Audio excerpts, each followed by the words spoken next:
Oh my God. Okay. I hope my microphone picked that up. My wife is just like, can you please tell everyone that Anthony Mackie has beautiful eyelashes? Are you happy? Okay. Love you. Night night. Fuck.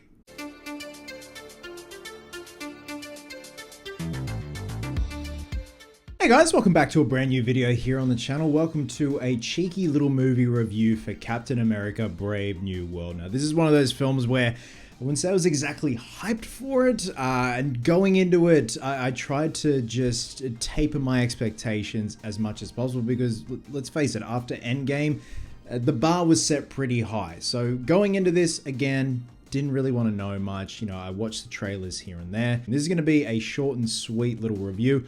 Chloe and I had the premiere here tonight in Sydney. This is one of those films where it has so much good going for it, but at the same time, it has so much that pulls it down a few pegs. I want to get to the positive first. So in terms of performances across the board, everyone did their absolute and utter best. Like the performances are great. You got Harrison Ford, you got Anthony Mackie. You have a few surprises here and there. I really wanted to see more of Tim Blake Nelson. I am a very big fan of him since Oh Brother, Where Art Thou? And he's done other pieces here and there, but I definitely wanted to see more of him. So since the events of Falcon and the Winter Soldier, we now have Anthony Mackie playing Sam, who is now Captain America. And on paper, sounds great, but at the same time, this movie is an absolute mess. Anthony Mackie is doing his absolute best with what he is given in terms of the script, the dialogue. I definitely wanted to see more of Red Hulk. Unfortunately, the trailers are a bit askew with how much you see of Red Hulk in the film, and I definitely wanted to see more of that. Even the supporting actors did a terrific job when it comes to the costumes, when it comes to the stunt work.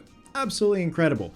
The biggest downfall of this film is the writing and the editing. To me, this felt like a Disney Plus series where the episodes were very crudely taped together, and it just felt like a bunch of scenes and there was no cohesion to them. I know this film suffered from a lot of reshoots. There were last minute casting choices that surprisingly worked and were actually the highlight of the film for me. But to me, I feel this film also relies on a bit of cheeky nostalgia bait from previous MCU films, which, you know, can work, but at the same time, it just feels like it is very tacked on.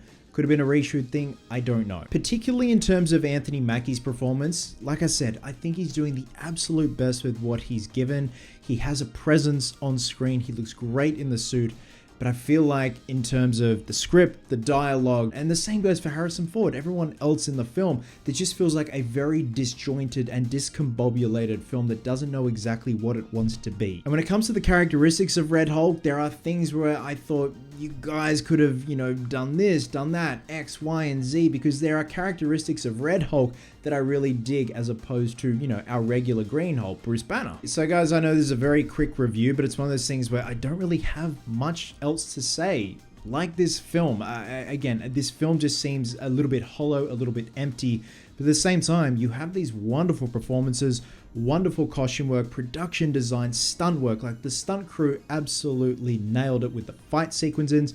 Anthony Mackie is giving his absolute all. Look, everyone is. At the same time, you have just what seemingly, to me, seems like a very discombobulated script, editing that has been backed up with a lot of reshoots. And it's one of those things where you don't want to hang shit on a film, but at the same time, it just seems very hollow. And I don't think anything is ever going to come close to what we got at the end of 2019 with Endgame. It was just one of those things where the bar was set so high. And to be honest, guys, I don't have anything else to say about this film. So with that, I'm going to be giving Captain America Brave New World 2.5 Raging Fords out of 5. Again, this film has so much good going for it in terms of the performances, the production design, the costumes, the stunt work. Again, like when the story is just not cohesive and this feels like a Disney Plus series where the episodes are very loosely sticky taped together, then you got a bit of a problem on your hands. So it's going to be very interesting to hear the discourse